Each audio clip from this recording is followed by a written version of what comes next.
નમસ્તે મિત્રો, ભાવનગરની ખૂબ જાણીતી સંસ્થા શિશુ વિહાર 1939 થી બાળ કેળવણી, શિક્ષણ, આરોગ્ય, સાહિત્ય જેવી અનેકવિધ પ્રવૃત્તિઓ અને સમાજ ઉપયોગી સેવાના કાર્યો કરે છે।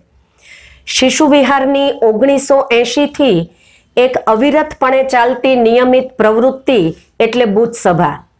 શિશુ વિહારના આદ્ય સ્થાપક પૂજ્ય માનભાઈ ભટ્ટ, ગુરુજી પ્રાધ્યાપક તખ્તસિંહજી પરમાર સાહેબ, કવિ શ્રી વિનોદ જોશી, આ બધાના પ્રયાસોથી આ પ્રવૃત્તિ શરૂ થઈ। દર બુધવારે અહીં કવિ મિત્રો મળે છે અને કાવ્યપાઠ કરે છે।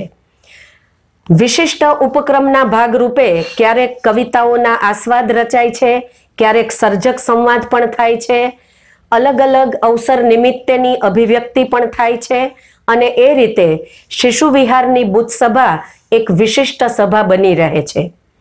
તારીખ 7 ફેબ્રુઆરી 2024ના રોજ બુથ સભાની 2273મી બેઠક યોજાઈ અને ગમતી કવિતાઓના આસ્વાદની આ શ્રેણીમાં ભાવનગરના ખૂબ જાણીતા વક્તા, પૂર્વ સાંસદ, એક અભ્યાસુ વક્તા, વિચારક અને કવિતા પ્રેમી ભાવક એવા શ્રી રાજેન્દ્રસિંહ રાણાએ આ ગમતી કવિતાના આસ્વાદમાં કવિ શ્રી વિરલ શુક્લની એક કવિતાનો આસ્વાદ કરાવ્યો। ખૂબ સુંદર રીતે આ કવિતાનો આસ્વાદ ભાવકોને માણવાની મજા આવી અને એ આસ્વાદ આપ સૌને પણ માણવા મળે તેથી આ વિડીયોમાં તેમનું પ્રવચન અમે રજૂ કરીએ છીએ।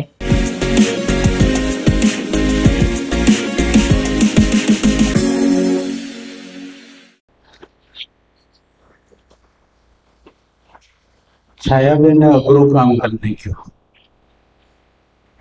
फोन आयो त्यारे हूँ લીંબડી હતો, એક કુટુંબમાં લગ્ન હતા। કાલ રાત્રે ક્યારે પાછું અવાશે એ ખબર નહોતી, કારણ દરબારોના લગ્ન હતા। શ્રી ક્યાં ગયા એટલે એમને ખબર છે કે દરબારોના લગ્નમાં લગ્ન હોય, ટાઈમ ન હોય। હસ્તમેળાપ 24 કલાક મોડોય થાય, વહેલો ન થાય, મોડોય થાય।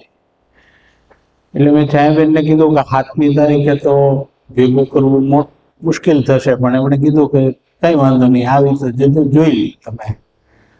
એટલે સૌ પ્રથમ તો આપ સૌની વચ્ચે અહીંયા આવવાનું બન્યું અને હું ઓડમેન આઉટ છું, કર્મની રીતે, ક્ષેત્રની રીતે। મારું જે ક્ષેત્ર છે કામનું, ઉઠાપટકનું છે, આટલામાં બધું આવી જાય, કારણ કે મેં વિવેકપૂર્ણ ભાષામાં ઉઠાપટક આવું બોલ્યું છું, બાકીના તમે જોડી શકો આમાં શબ્દો। આજે અડધી કલાક છે મારી પાસે, એમાં મારે મને ગમતી કવિતા એની વિશે વાત કરવાની છે।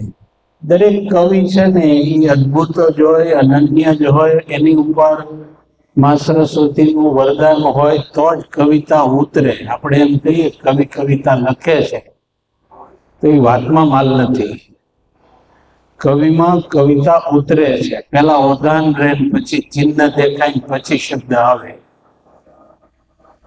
અને આ આખી પ્રક્રિયા પૂરી થાય અને જે બળકટ બહાર આવે, જે બહાર આવે એ વાચકને, ભાવકને સ્પર્શી જાય। આવી સ્પર્શી ગયેલી કવિતાઓ ખૂબ છે, ખૂબ છે। જેમ છાયાબેને 85ની સાલનું કવિતાનો અંક કાઢ્યો, બધા કવિતાના અંક મારી પાસે પડ્યા છે, બાકી પુસ્તકો અમુક જે કાઢવા જેવા હોય એ કાઢી નાખું, પણ હજુ સુધી આ કવિતાના જૂના નવા અંક કાઢવાની હિંમત ભેગી નથી થઈ। વચ્ચેનો એક સમયગાળો એવો ગયો જેમાં મારે કવિતા અને બાકીના બધાથી બહુ છેટું પડી ગયું હતું, પણ ક્યારેક ક્યારેક હું પાછો ભેગો થઈ જતો, પણ એ લાંબુ હાલતું બહુ અમારે। એટલે કવિઓ પણ ખૂબ છે, કવિતાઓ પણ ખૂબ સારી છે। બધાની કવિતાઓ જેમની જેમની ગમે છે એ કહેવા બેસું તો મેળ નથી પડે એવો. એટલે આજે સૌથી પહેલી જે કવિતા મને ખૂબ ગમી છે, ખૂબ ગમી, હમણાં જે વાંચવામાં આવી, જૂની બધી કવિતાઓની એક બહુ જૂની છે, હું જ્યારે કોલેજમાં પ્રવેશ કર્યો ત્યારની એક કવિતાની પણ આજે થોડી વાત અચળથી કરી લઈશું આપણે. પણ એક કવિતા જે છે જે મેં આમાં રાખી છે મારા મોબાઈલમાં.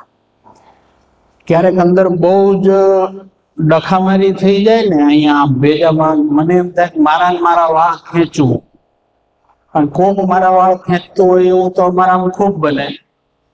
આવીને કોક વાળ ખેંચીને જતું રહે, પણ એ નિરાતે જતો રહે, આપણે ઉપાધિમાં આવી જઈએ.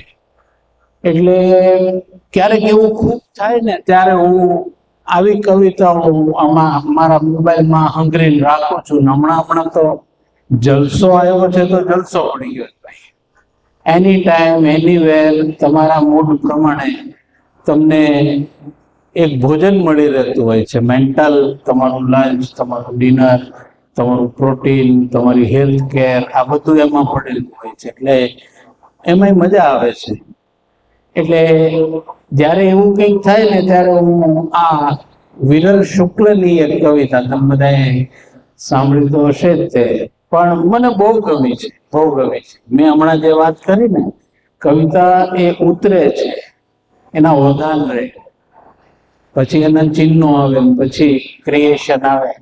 પણ આજકાલ IVF થાય છે, અને આ એમાં સર્જન નિશ્ચિત છે, આ સર્જન થાય જ છે, પણ માર્ગ જુદો છે. વધાન લેવા પળ, તારીખ, વાર, સમય બાકી કઈ નક્કી નતો. તું એ રહી જાય તો રહી જાય, ન રહી જાય તો રહી જાય, હાવ રહી જાય, જિંદગી આખી રહી જાય. એટલે આમાં જે કવિતા આજે મારે કેવી છે, એમાં જે શુક્લ જે છે એમના કાવ્યમાં આમ જે આપણે હિન્દી ગુજરાતી મિક્સ છે, હિન્દી ગુજરાતી મિક્સ છે. સૌથી પહેલા તો હું બોલું એ કરતા એના કવિના અવાજમાં જ છે.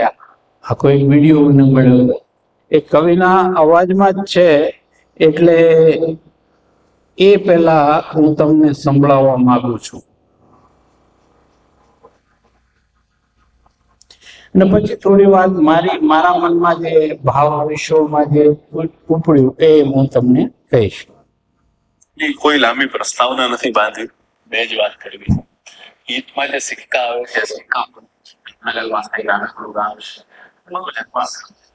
આમાં જે સલીમ મામુ આવે એ બરાબર આવે વોઇસ. तो ईद शीर्षक है सलीम मामू और उसकी डूबती जाती है. सिक्का में रहता था मामू सलीम, सिक्का में रहता था मामू सलीम, सिक्का में रहता था मामू सलीम. मोती मोती मोती और टूटी गाय का बोझा असलम जिराने सिक्का में मोती, असलम जिराने का सिक्का अंदर मोती, सिक्का में मोती मां को मार रहा है.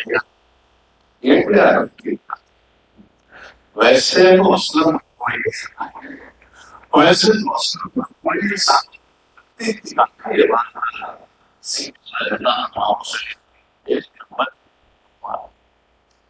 मोहम्मद फकीर ने किया किस्सा, मोहम्मद फकीर ने किया किस्सा जब मामू को मिला मोती, गंगा सती ने जिसे लिखा था उसको ही मामू ने लिखा था.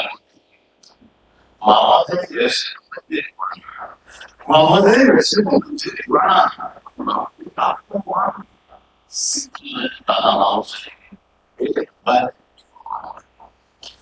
असली में दरिया को आदत थी मामा, ये सही बात, असली बात है.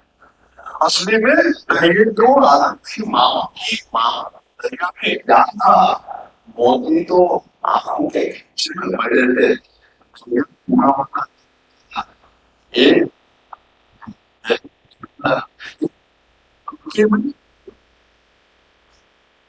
આપણા સિંગાર માણસને ગોમાતા સમજાય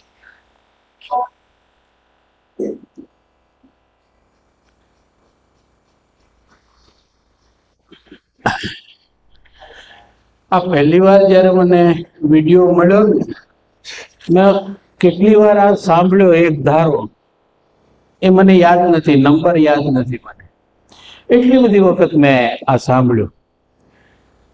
સિક્કા મેં રહેતા હતા મામુ સલીમ, જીવતું પાત્ર છે, હકીકતનું પાત્ર છે, એની ઉપરથી એણે કાવ્ય બનાવ્યું છે. કવિ જે કહે છે, એક નંબર કી ડૂબકી વો મારતા, જો જીવતો તો એવું નથી, સિક્કામાં જીવતો હતો, માછીમારી કરતો હતો, માછલી પકડતો, પછી એનું ગુજરાન ચલાવતો હતો, આવું નથી કીધું એને એવું કીધું કે એક નંબર કી ડૂબકી વો મારતા, જેવી તેવી ડૂબકી નહીં, એક નંબર કી. એક નંબર કી એટલે સબસ્ટેન્શિયલ ના હોય, એ ઊંડી હોય, મૂંઝારો કરાવે એવી હોય, ક્યારેક જીવન મરણ વચ્ચે પણ ઝોલા ખાઈ જઈએ અને શ્વાસ અટકી પડે એવી બીક લાગે એવી સ્થિતિ પણ આવી જાય, એવી ડૂબકી મારવાની અંદર. આપણે બધા જો વિચાર કરીએ ને, હું તો પોતે વિચાર કરો ને, એમણે હમણાં જે 85 નું જે કીધું ને કે ભાઈ અજાણ્યા પ્રવાસી તરીકે પ્રવાસ જો મળ્યો હોય તો એ અજાણ્યો રસ્તો, અજાણ્યું કામ, અજાણ્યું પાત્ર જે કે પણ છે એ ભજવી લેવું, આનંદથી એક્સેપ્ટ કરી લેવું. મારે છન્નુમાં આવું જ થયું. એક્સેલમાં હકની નોકરી કરતો હતો, હાવ હકની, અને એમાંથી રાજકારણમાં મને આવવાનું થયું. એટલે સાવ જેને કહેવાય ને, નોખી વાતની દિશા, નોખી વાતનો રસ્તો, અને યાત્રી તરીકે મારે સાવ નોખી રીતે બદલાવવું પડે એવી સ્થિતિ. પણ ઓકે, આ પડાવ આવ્યું છે તો લઈ લઈશું, અને કર્યું. કેવું થયું, સારું થયું, ખરાબ થયું, રામ જાણે, પણ એક્સેપ્ટ કરી લીધું. એટલે આ જે વાત છે ને, મને ગમી એટલા માટે કે ભાઈ ઓકે, મેં વ્યક્તિગત રીતે આ પ્રયોગ કરી લીધો, દરિયામાં નહીં તો રાજકારણમાં. પણ ડૂબકી તો લગાવી, એક નંબર ની લગાવી કે 2 નંબર ની ખબર નહીં, પણ एक नंबर की डुबकी वो मारता, मोती खोती तो उससे मिलते ना काई, मोती खोती तो મળે નહીં. સવાલ એવો છે કે મોતી મળે છે કે નથી મળતા એની કરતા તમે ડૂબકી મારો છો કે નહીં. ડૂબકી મારવાનું ચાલુ રાખો તો કદાચ તમે ઝેડ કેટેગરીમાં હો, ત્યાંથી સતત ડૂબકીઓ મારતા તો તમે કદાચ એ માં આવી જઈ શકો, પણ મારતા પડે. મોટી મોટી તો મિલતે ના કાંઈ, મોટી મોટી તો એને મળતા નહીં. અને પાછો કહે છે સિક્કામાં ક્યાં મોતી હતા. હવે મોતી નહોતા ખબર હતી છતાં પણ એ ઊંડી ડૂબકી મારતો. એની ટેવ નહોતી, પણ એની ટેવ પાડી હતી પોતાની જાત પાસે. એને એની ટેવ પડાવી હતી કે ભાઈ જીવવું છે તો એક નંબર की डुबकी સાથે જ જીવવું છે. બાકી મામો સલીમ ને છે એ જેવી તેવી ડૂબકી મારી જીવે નહીં. एक नंबर की ही डुबकी चाहिए उसको. तो मोती मोती तो उसको मिलके लगाए, पर डुबकी का इल्लम वो जानता. शब्द इल्लम મને બહુ ગમ્યો. મામો સલીમ ને ડૂબકી કરતા એટલે ઇલ્લમ વાલો હતો. આપણે હું જે કઈ કે કોઈ કામ કરતો હોઉં, મારા જીવનની અંદર જે કરતો હોય એ કામની રીતે હું કામ કર્યા કરું, અને એને ઇલમ ગણીને હું કામ કરું, હુનર ગણીને હું કામ કરું, તો પછી મારે કામ કરવું ના પડે, મારે એને ગોઠવવું ના પડે. એ ઇલમ છે. હવે ઇલમ છે એ 6 સેન્સ ની સાથે વણાયેલું છે, અંદરની વાત છે, પિંડની વાત છે. એ પિંડમાં હોય ને તો તમે એ કરી શકો, બાકી ગમે એટલું બળ કરો ના મેળ પડે છે. એ શીખવું શીખવાતું નથી, શીખવું શીખાતું નથી. એ તમારા હોય, જન્મજાત હોય, તો આવે, નહીતર કારણ બધા હવે અહીંયા આપણે અહીંયા બેઠા નહીં, આમ તો ભાવનગર કવિઓનું શહેર કહેવાય છે, પણ બધા કવિ નથી થઈ શકતા. હું નથી થઈ શક્યો, નથી ફિલ્ડમાં. હું એને માણવા માટે જન્મ્યો છું, માણવાનું મને ફાવે છે ને ગમે છે. આ ઇલમ જે છે એ મેં કેળવ્યો છે, એને કાળક્રમે મારે કેળવવો પડ્યો છે, અને કેળવવામાં ઘણા લોકોએ મદદ કરી છે. આ એક દ્રષ્ટિ આપવામાં અને સમજવામાં શું કરવું શું નહીં. મોતી મોતી તો ઉસે મિલતે ના કાય પર ડુબકી કા ઇલમ જાણતા હતા. ડુબકીનો ઇલમ જાણવાનો સવાલ છે. જિંદગીમાં નાનું હોય કે મોટું કઈ પણ કામ હોય, ગમે એવું મોટું કામ હોય, પણ જો એ ઇલમ વગરનું થાય ને તો એ સ્પર્શે નહીં. પોતાને ન સ્પર્શે, બીજાને ન સ્પર્શે. એ વણ સ્પર્શ્યું પૂરું થઈ જાય, પરિણામ ચોક્કસ મળે, પણ એ વણ સ્પર્શ્યું હોય એમાં કંઈક વિશેષપણું જે હોય એ વિશેષપણું એનો ઉમેરાણ ન હોય. અમારી જેવો કઈ કવિતા લખવા બેસે તો ડખો થાય. કાગળે સરસ હોય, પેને મોંઘલાની હોય, સારું એર કન્ડિશન રૂમ હોય, લાઇટિંગ પણ બહુ સારું હોય, હિમાલયની ગોદમાં હું બેઠો, ચારે બાજુ ડુંગર પર્વતો હોય, કુદરતે પોતાનું સૌંદર્ય અને બધું ઐશ્વર્યની ઠાલવું હોય, અને પછી હું કાગળ ને બધું લઈને ટેબલ ખુરશી ઉપર કવિતા મારામાંથી ઉતરે ખરી. અને જો કવિ લખવા બેસે ત્યારે એ પણ આ જ વાપરતો હોય છે ને. કાગળ વાપરતો હોય છે, પેન વાપરતો હોય છે, ટેબલ ખુરશી હોય છે, વાતાવરણ હોય છે, ઘટનાઓ હોય છે, અનુભવો હોય છે, પોતાની સંવેદનાઓ હોય છે, પોતાની કલ્પનાઓ હોય છે. અને આ કલ્પનામાં એ આ કાગળ, પેન અને અક્ષર શબ્દો એની વચ્ચે કંઈક વિશેષ જે ઉમેરે ને એટલે કવિતા બની. બાકી તુકબંધી થાય. હું ત્રાસ મેળવેલો ને આ બધું કરો તે તુકબંધી થાય. એ ઉતરે એ કઈ વિશેષ છે. પેઇન્ટિંગ છે, ચિત્ર છે, ચિત્રમાં પીંછી છે, રંગ છે, કેનવાસ છે, એની કલ્પના છે, બધું જ છે. પણ આ ચિત્ર ક્યારે ચિત્ર બને એમાં કંઈક વિશેષ સમથિંગ મોર એ પોતાનું સમથિંગ મોર જોઈએ. છીનું પાછીનું ઉધાર લીધેલું, લોન ઉપર લીધેલું ના ચાલે. પોતાનું જોઈએ, પોતાનું જેવું હોય એવું પોતાનું જોઈએ.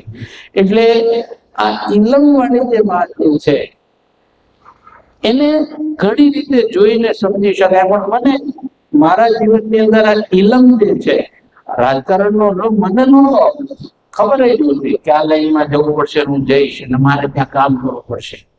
પણ ત્યાં જઈને રાજકારણનો ઇલમ એ હું શીખ્યો છું, ચોક્કસ હું શીખ્યો છું. અને તો 25 વર્ષ કાઢ્યા હોય, નહીતર તો કાગળના ટૂંચાની જેમ ક્યારનો રાજકારણમાં ફેંકાઈ પણ ગયો.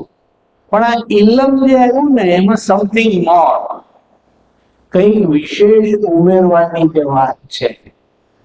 હું કંઈક એવું કરું કે જે મને, મારા પિંડને, મારા વ્યક્તિત્વને, મારા અસ્તિત્વને, મારી ઓળખાણની સાથે ચામડી જેવો સંબંધ જેનો હોય. આપણે ચામડીને ઉતરવી કહીએ છે, આમાં મૂતરડી નાખવી પડે, એ ફાટે નહીં, એને ઉતરવી પડે. તો એવી રીતે મારો ઇલમ, મારો પોતાનો ઇલમ મારે ત્યાં એક એક્સપેરિમેન્ટલ બેઝ ઉપર, એક્સપેરિમેન્ટલ જ હતું જે 25 વર્ષ ચાલ્યું. એ ઇલમ મારો પોતાનો કર્યો. એ મને ક્યાંથી મળ્યું? એ આ કાવ્યોમાંથી મળ્યું છે.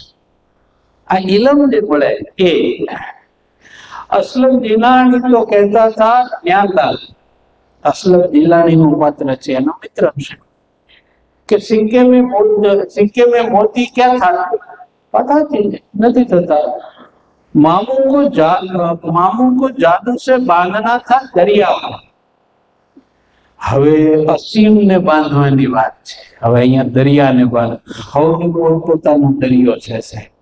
એ માટે દરિયા કાંઠે જવાની જરૂર મને નથી લાગતી. હવની પાસે પોતાનો દરિયો છે જ.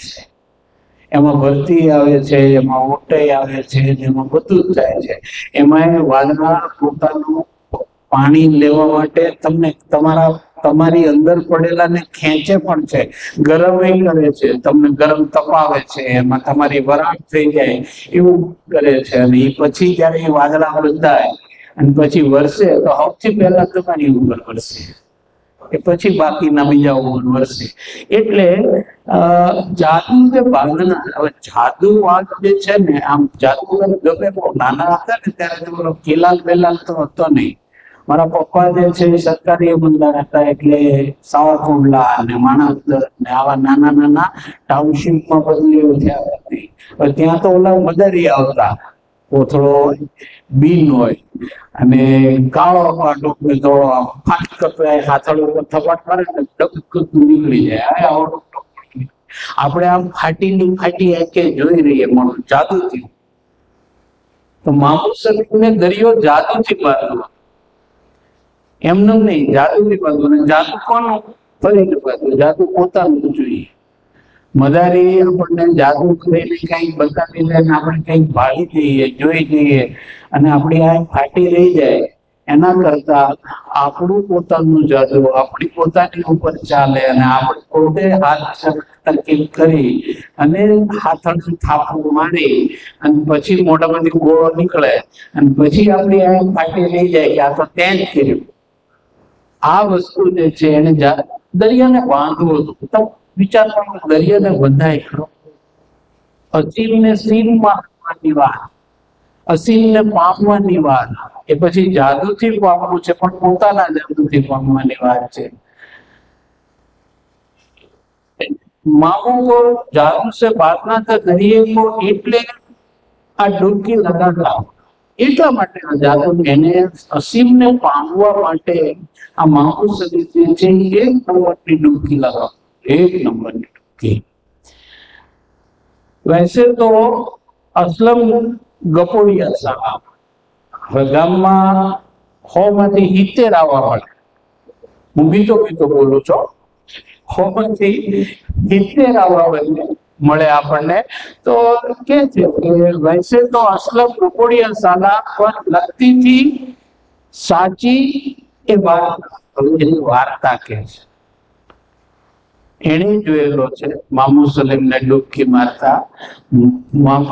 અસલમે જોયેલો છે. અસલમ કહે છે કે મોતી પોતી તો ક્યાં છે સિક્કામાં, પણ એ કહે છે કે આ તો સારો ગપોડિયો છે, પણ એની વાર્તામાં દમ છે. હવે જો વાસ્તવિકતા અને વાર્તા આમ આપણને બે અલગ અલગ લાગે, પણ મારા ને તમારાની અંદર બે વસ્તુ પડેલી છે, વાસ્તવિકતા છે અને વાર્તા છે. જ્યાં વાર્તા શેમાંથી ઉદ્ભવે, એનું મૂળ હોવા જોઈએ તો એ વાસ્તવિકતા જ હોય, અને વાસ્તવિકતામાંથી જે બહાર આવે એ વાર્તા જે છે. એટલે એ કહે છે કે વૈસે તો અસલમ ગપોડિયા સાલા પર લગતી થી સાચી એ વાર્તા. ત્રીજું એક વાત લઈ આવે છે ગંજેરી.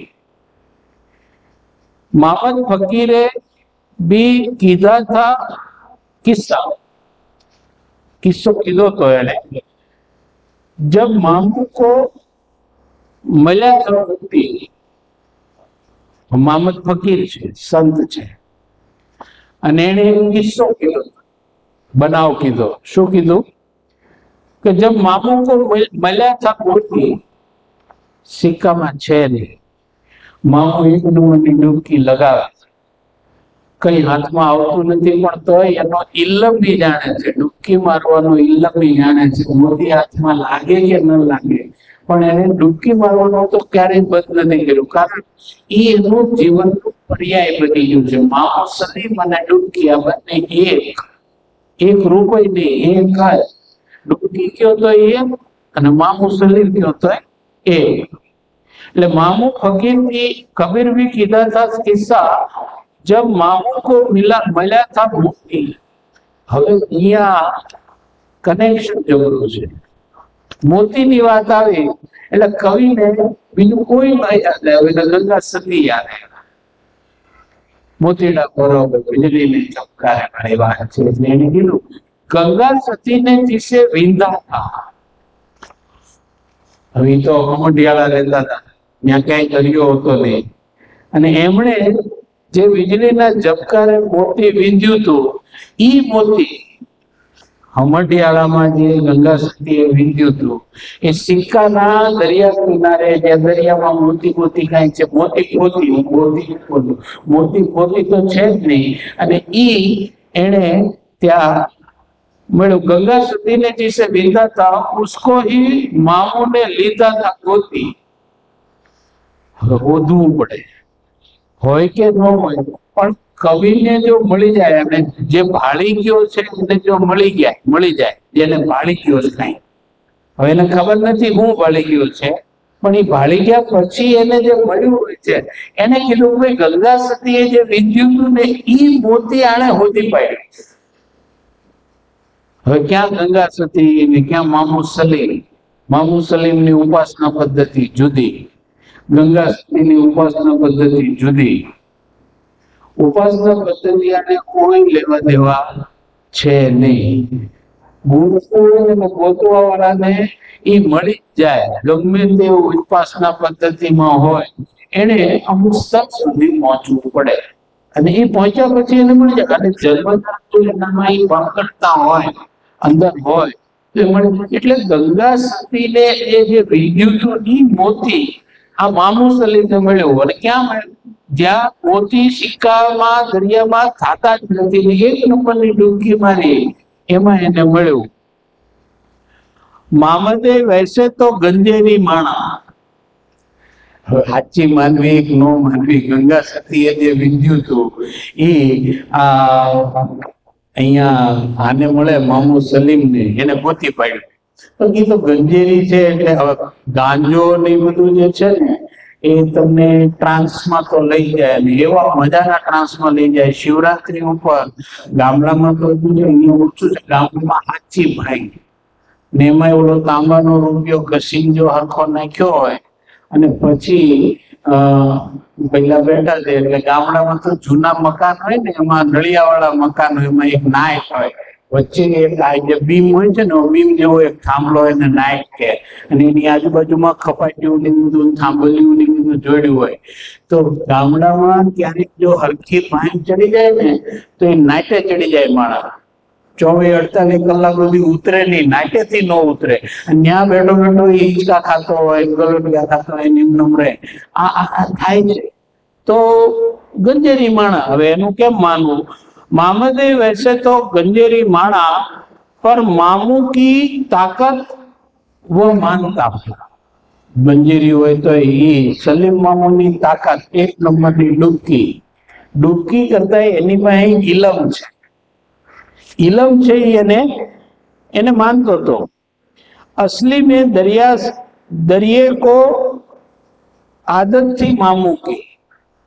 हाँ છે, આપણને એમ થાય કે આપણને કોકની આદત છે, પણ અસીમને અસ્તિત્વને આપણી આદત પડે. અસીમને આપણી આદત પડે. મામુ સલીમ તો એકદમ કાળા માથાનો માનવી છે, પણ ક્યાં પહોંચ્યો? એ અસીમને એની આદત પડી છે. असली में दरिये को आदत थी मामू की, और मामू को दरिये से प्यार था. એને આદત નહોતી, એને પ્યાર. હવે સવાલ એ છે કે આપણે બધા ટેવાયેલા છીએ, પ્રેમ જેમ જેમ થઈ જાય ને પછી ક્યારે આદતમાં બની જાય ને એકબીજાની ટેવ બની જઈએ, આપણે એકબીજાના બંધાણી થઈ જઈએ. આ બંધાણી પ્રેમમાંથી ને પ્યારમાંથી ક્યારે એકબીજાના બંધાણી થઈ જઈએ, એની ભેદરેખા અમુક વર્ષો કાઢ્યા પછી સમજાતી નથી, ખ્યાલમાં નથી આવતું. તો मामू को दरिये से प्यार था.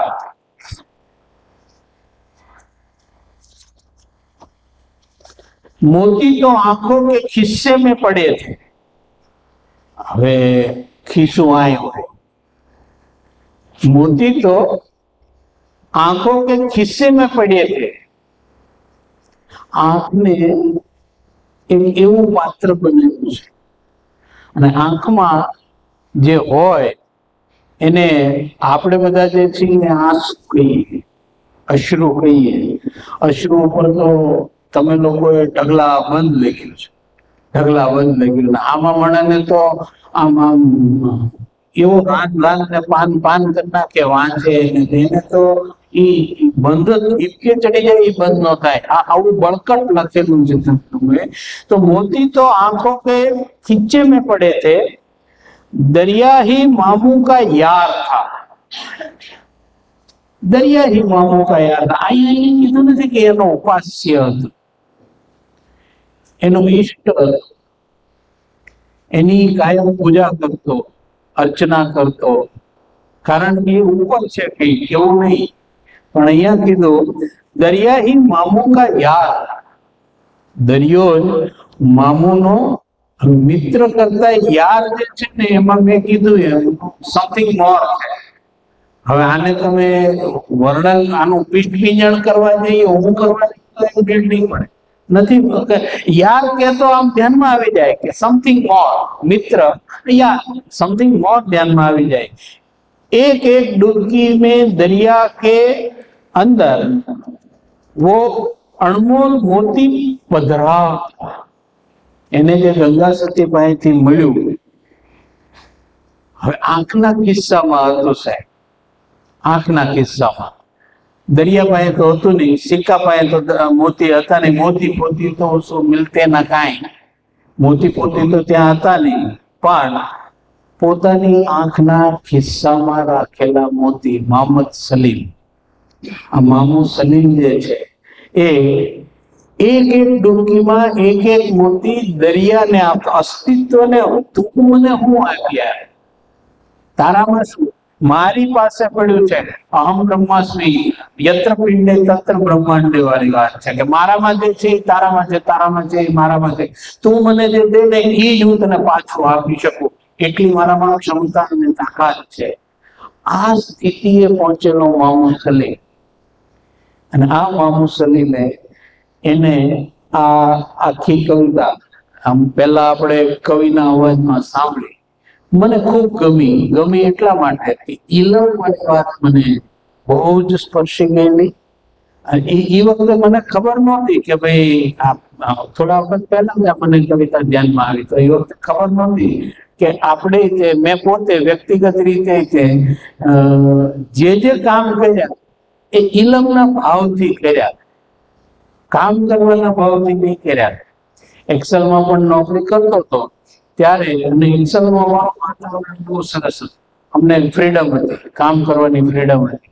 એટલે કલ્પકતા પ્રમાણે તમે તમારા પ્રોજેક્ટ ગોઠવી શકો.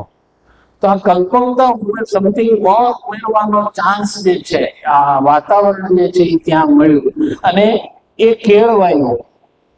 અને એટલે મને આ કવિતા ખૂબ ગમી. બીજી એક કવિતાનો ખાલી સ્પર્શ જ કરીશું. હું જયારે કિશોરાવસ્થામાં મેં પૂરું કર્યું હતું સાવરકુંડલામાં, SSC એ વખતે 11મા ધોરણ હતી, એટલે SSC પૂરી કરી પછી હું યુવાવસ્થામાં આવ્યો ત્યારે અમારી પત્ની પોરબંદર આવી અને પોરબંદરમાં મારા પપ્પા છે સારા વાંચક હતા અને ખાલી વાંચતા જ નહીં પણ એ એમની રીતે એને બોલાવતા પણ ખરા. કવિતાનો પણ એમને શોખ હતો. એમણે સૌથી પહેલી કવિતા મને આજે યાદ છે, કારણ કે સાહેબે જયારે ફોન કર્યો ને ત્યારે ફોન પૂરો કરીને ઈ કવિતા સૌથી પહેલી મારા મનની અંદર આવી કે યસ આ છે. એટલે એ કવિતા જે છે બહુ જાણીતી કવિતા, બહુ જૂની કવિતા પણ બળકટ કવિતા. જીવનમાં આપણે જે મને તો અનુભવ થયો છે જયારે જેમ આ કવિતા હું વારંવાર વાંચું છું, મમડાવું છું, આત્મસાત કરવાનો પ્રયાસ કરું છું, અંદર કરું છું. હું પણ મામુની જેમ ક્યારેક ડૂબકી લગાવી દઉં, બહુ લાગતી નથી પણ ક્યારેક લગાવી દઉં તો મોતી પોતી તો ઉસે મિલતે ના કાંઈ, એની જેવું છે. મોતી પોતી તો ના મળે પણ મોતી સિવાયનું સમથિંગ મોર એમ કંઈક ખટ્ટ તત્વ હાથમાં આવી જાય પૂરતું છે. તો એ વખતે જયારે આંખ બંધ કરીને બેઠો ત્યારે મને ધ્યાનમાં આવ્યું કે ભાઈ મારા જીવનની અંદર પણ અમુક પડાવ એવા છે કે જ્યાં અમુક આનંદના બી છે, દરેકના જીવનમાં આવે, પણ સાઇનબોર્ડનું કામ કર્યું. આગળ ક્યાંક હમણાં તમે રોડ ઉપર જતા હો તો બમ્પ આવતો હોય તો તમે થોડું આગળ હો, બમ્પ થી આગળ તો એક સાઇનબોર્ડ આવે, આગળ બમ્પ છે, એ તમને કહી દે. જિંદગી કહેતી નથી પણ આ કહી દે, એટલે એ બમ્પ આવે એટલે તમને ખબર પડે, વળાંક તમને ખબર પડે. આ બધું જે છે, આ કવિતા જે છે ને, એ સાઇનબોર્ડ જેવી મને મારા જીવનમાં ઉપયોગી થઈ છે. એટલે ક્યારેક આમ બહુ જ આનંદમાં હોઈએ ત્યારે પણ આ જ કામ લાગે. આનું આજે બહુ વિશેષ નહીં પેલું કરીએ, પણ બાલશંકર કંથારિયાને જાણીતી ગુજારે જે ચિરેતા રે જગતનો નાથ તે સહેજે ગણ્યું જે પ્યારો પ્યારા એ અતિ પ્યારો ગણી લેતે. આખી તો ખૂબ લાંબી છે, પણ આ જયારે બહુ શરૂઆત એક સમય હતો ત્યારે મારા પપ્પાએ મને આપી, પહેલી જ આપી અને કીધું કે ભાઈ આ કવિતા સાથેનો પહેલો મારો પરિચય આ ગુજારે જે જગતનો નાથ તે સહેજે આનીથી થઈ. અને એ પછી ત્યારે તો હું જુવાની હતી એટલે બધા તર્ક ને બધું હતું કે આ કવિતાની અંદર શરણાગતિનો ભાવ છે, એટલે શરણાગતિ આપણને પોસાતી નથી, સ્વીકાર્ય નથી. અને એમાં ક્ષાત્ર ધર્મને ધ્યાનમાં રાખીને આપણે કોકને શરણે લેવાના હોય, આપણે કોકને શરણે જવાનું હોય નહીં. એટલે ગુજારે જે સીધે તારે એની આરે મારે ડખો થતો. મારા પપ્પા આવી કવિતા તમને પહેલી આપી, પણ જેમ જેમ સમય ગયો, જેમ જેમ અનુભવમાંથી પસાર થતો ગયો, રાધર હું ટીચાતો ગયો. મારા એંગ્યુલર્સ છે ને, મારા ખૂણા એ જે કોકને વાત કરતા ને, એ જેમ જેમ કપાતા ગયા, આ ટીચાવાથી ઘસાતા ગયા, બુઠા થતા ગયા, એમ ખબર પડી કે this is the philosophy of living A life. સ્વીકાર કરવાની વાત છે. અને લાગે એક ભાવ એવું લાગે કે શરણાગતિ એ બધું સ્વીકારી લેવું, એમ નહીં. પડકારની રીતે ઝીલી અને એને પાર પાડવાની રીતે આપણે જીવવું જોઈએ. નસીબ કઈ છોડાય નહીં. એટલે નસીબનું જે છે એનું તો ખૂબ બીજી એક છે જાણીતી,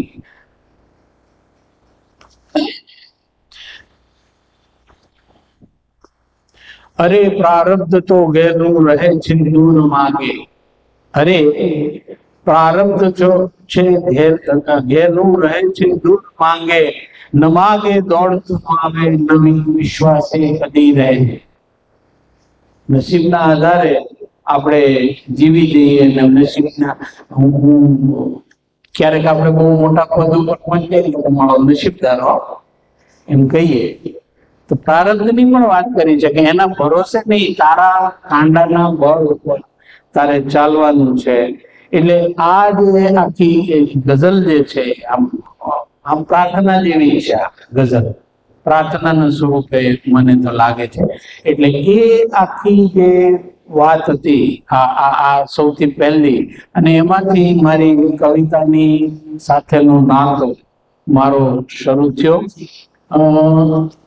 કવિ જે છે ને એ પોતાની કલ્પનાથી એક નવું વિશ્વ ઉભું કરી શકે છે અને ભાવકને આ વિશ્વમાં ફરવા લઈ જઈ શકે છે. પોતે તો ફરી આવ્યો હોય છે, પોતે જ ક્રિએટ કર્યું હોય છે આ ભાવ વિશ્વ, કલ્પના વિશ્વ, અને એમાં એ ભાવકને લઈ જાય છે. ઘણા ચીનુ મોદી, સુરેશ દલાલ, ચીનુ મોદી તો જયારે જયારે ભાવનગર આવતા એમની સાથે અકારણ સાવ મૈત્રી હતી, એવી કોઈ સકારણ નહોતી, પણ મૈત્રી હતી. એટલે જયારે જયારે ભાવનગર આવતા ત્યારે એ મોબાઈલ આવ્યા પછી મને ફોન કરતા કે બાપુ ભાવનગર મુશાયરા માટે આવ્યું, આ જગ્યાએ મુશાયરો આટલા વાગે છે, મળાય સારું, મળજો આવું નહીં મળે સારું. પણ હું જે ઉઠાપટકમાં હતો એમાંથી 2-3 વખત જ હું એમને અહીંયા મળ્યું છે, એટલે જોરદારમાં પણ મળવાનું બહુ ઓછું થતું, પણ ફોનથી અમે લોકો સંપર્કમાં એકબીજાને રહેતા. ખૂબ ગમતી, આ બધા ગમતા કવિઓ છે. વિનોદભાઈને પણ શૈલેન્દ્રી જયારે નવનીત સમર્પણમાં પહેલી વખત પહેલો હપ્તો આવ્યો ત્યારે મેં વાંચી, અને વાંચ્યા પછી અનેક વખત વાંચી શૈલેન્દ્રી. પછી 2 કે 3 દિવસ પછી કાર્યક્રમમાં મળી ગયા. મેં કીધું યાર શું કામ હેરાન કરો છો?